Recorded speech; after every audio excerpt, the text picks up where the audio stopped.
If you haven't watched part 1, I highly recommend you do that before watching this video.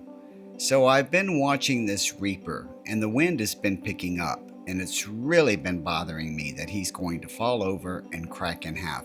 I have decided to secure him to the house using pole clips like these. And I am putting it to the undereave of the house with a piece of rebar, which I will also be attaching to the Reaper itself.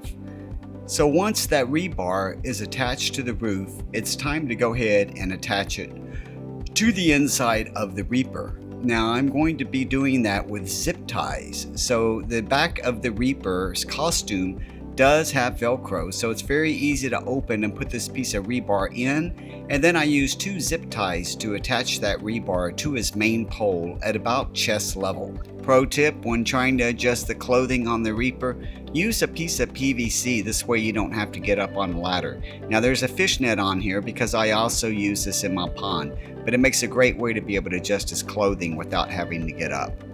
So I'm looking at Kight Dullhan, and I'm afraid that he also is going to pop in half. I have decided to go ahead and give him a secure pole. So this is a piece of 1/2-inch conduit.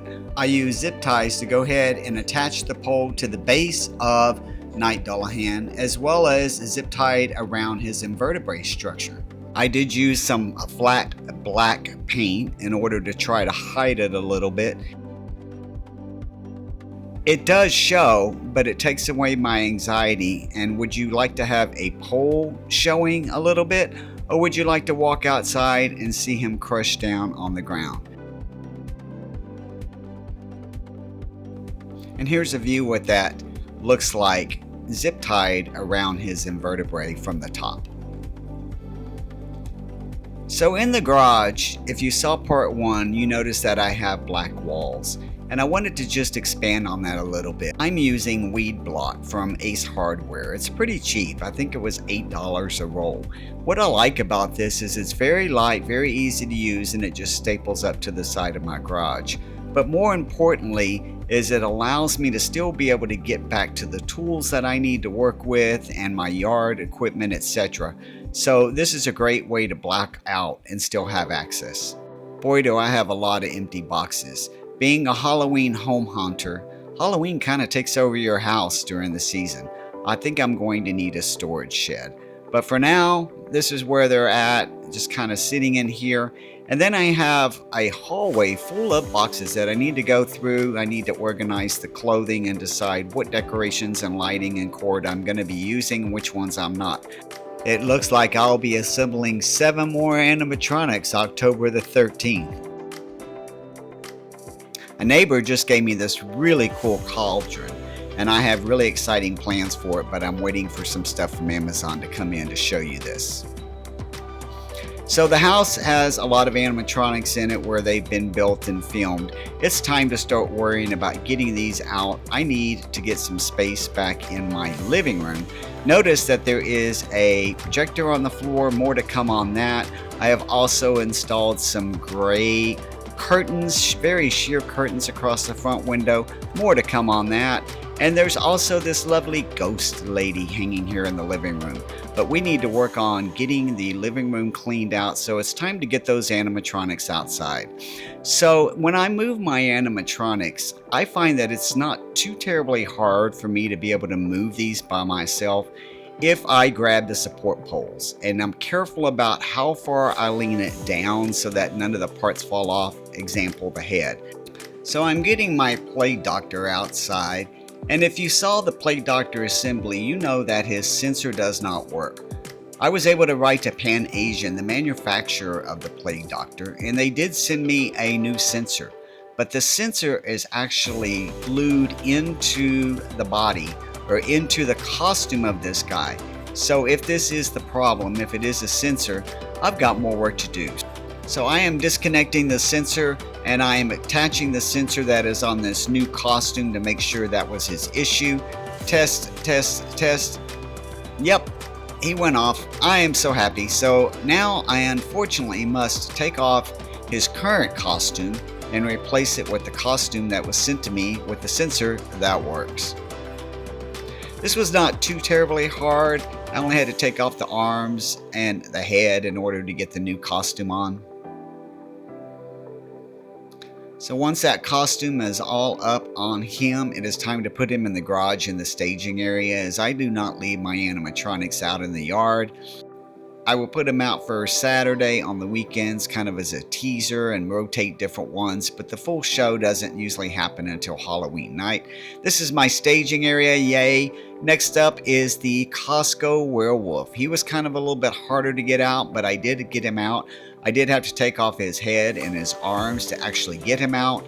He will not be able to be tested here underneath the garage roof because it is not as tall as inside the garage, but I did go ahead and reassemble him back up here. It's a little cooler than being in the garage.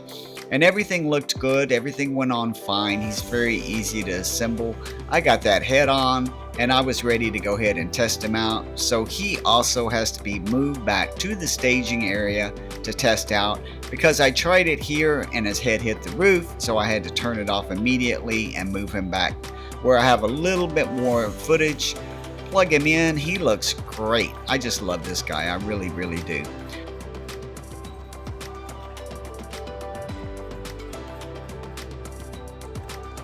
So now it's time to go back in the house and assemble a prop which I haven't had on the channel. I had to pre-order this little girl and I just got her in recently.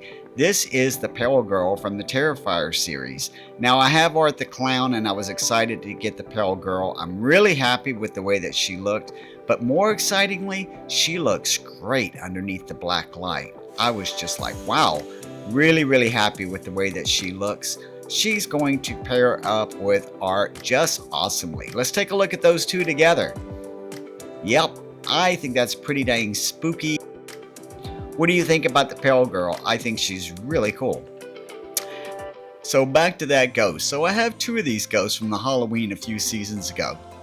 And I want to use these guys in the back of my projection. So I have the projector that's going to go up against this gray screen that I purchased from Amazon. It's just sheer curtains that are gray, but it's a great item to reflect off this projection. But I want these ghosts to be able to show in the background, but only at certain times. Initially, I tried the ghost with the lights that they came with, and I didn't like that. So I've decided to use a American DJ product that I have that allows to turn off two switches. So basically it has a timer on it, it has two plugs, and it goes back and forth between the two plugs at the intervals that you want. Now to keep these girls from turning around too much, I tied a string between their two hands, and this way they can kind of rotate back and forth but not spin around. I'm using a fan with that American DJ timer. So when this light is off, the fan comes on and it rotates one of the ghosts around, and then when the light comes on, the fan goes off and it allows them to have free movement. It's a pretty cool effect. It's nothing crazy. I just wanted something simple that kind of gives just a little bit of movement to them whenever they show through the screen from the projection. I also had to be careful about not blocking my projection with the ghost. So with those ghosts in place, it's time for Frankenstein. One of my guys that's been boxed up all this time. I needed to get Frankenstein assembled because he was going to be something I was going to be using tonight to test out something else really cool that I'm about to show you. So Frankenstein is up and we're going to wait for the evening to test out this next thing.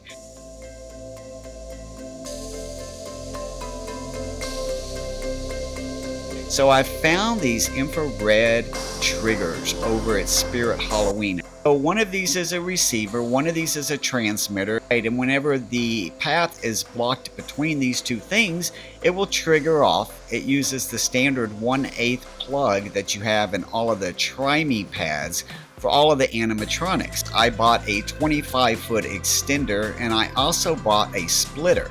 So what I'm going to do is, if this works out, I'm going to have this out on the driveway and I'm going to run it to multiple props to trigger off all at the same time. Back inside the house, I have my MP3 players all charged up and ready to roll. Scully's sitting here watching all of the gifts, and so we have light up rings and light up tubes that I like to give away. And I have a lot of stuff to give away. I don't do candy. I feel like kids get enough candy, so I kind of offer a different option. Not bad. It makes me hungry just looking at this. So here is what it's looking like on night 2 of my test run. I have added some pumpkins in the yard. I need to fix the lights on those.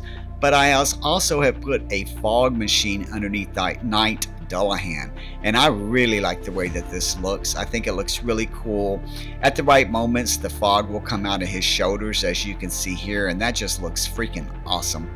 And then over here is the ghost. So there is a projection that happens in the window, and then the ghosts come in and they go out with that fan and that black light. Okay, let's move on to the projection window. So I constantly have a projection of these green ghosts going up. Now while they're off, the fan is on and it's blowing those ghosts back around. So whenever the black light comes on, it will show the ghosts through this projection, and they'll move just ever so slightly as I adjust back from the fan. Now watch closely and you will see the little blowing motion, and then you'll see them slowly turning. So my IR infrared trigger test turned out just awesome. I have it all the way across the driveway, 25 feet away from that prop, and it's working just wonderfully. Until next time, stay spooky, my friends.